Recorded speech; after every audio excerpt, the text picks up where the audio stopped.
যে সকল অর্থঘাটি আছে তাই নিয়ে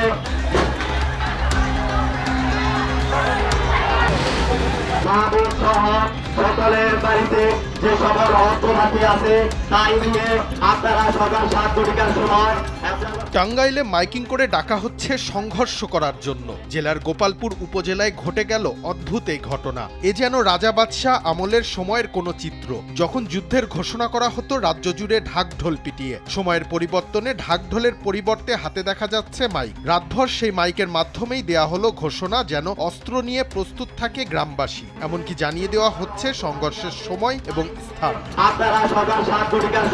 গত 22 এপ্রিল দোকানে বাকি খাওয়াকে কেন্দ্র করে টাঙ্গাইলে দুই গ্রামের মধ্যে ঘটে সংঘর্ষ। এই সময় গোপালপুর উপজেলার গোলপ্যাচা ও ভুইয়াপুর উপজেলার জগৎকুড়া গ্রামের মধ্যে দফায় দফায় ভাঙচুরের ঘটনা ঘটে। এরই জের ধরে 4 জুন পুনরায় সংঘর্ষে জড়ান দুই গ্রামের লোকজন। দেশীয় অস্ত্র সহকারে চলে দফায় দফায় সংঘর্ষ, ভাঙচুর এবং অগ্নিসংযোগের ঘটনা। এমনকি এই সংঘর্ষে ভুইয়াপুর উপজেলার জগৎকুড়া গ্রামের একজন নিহতও হন।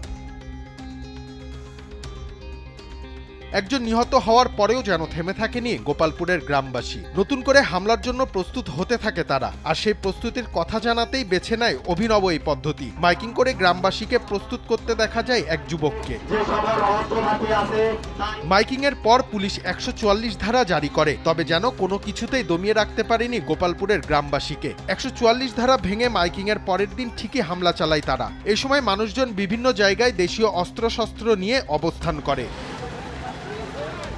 জানা গেছে এখনো দুই গ্রামের মধ্যে থমথমে অবস্থা বিরাজ করছে। এমনকি দুই পক্ষ পুনরায় সংঘর্ষের প্রস্তুতিও নিচ্ছে। তবে বর্তমানে ঘটনাস্থল সহ আশেপাশের এলাকায় পর্যাপ্ত পরিমাণে আইন শৃঙ্খলা বাহিনী মোতায়েন রয়েছে।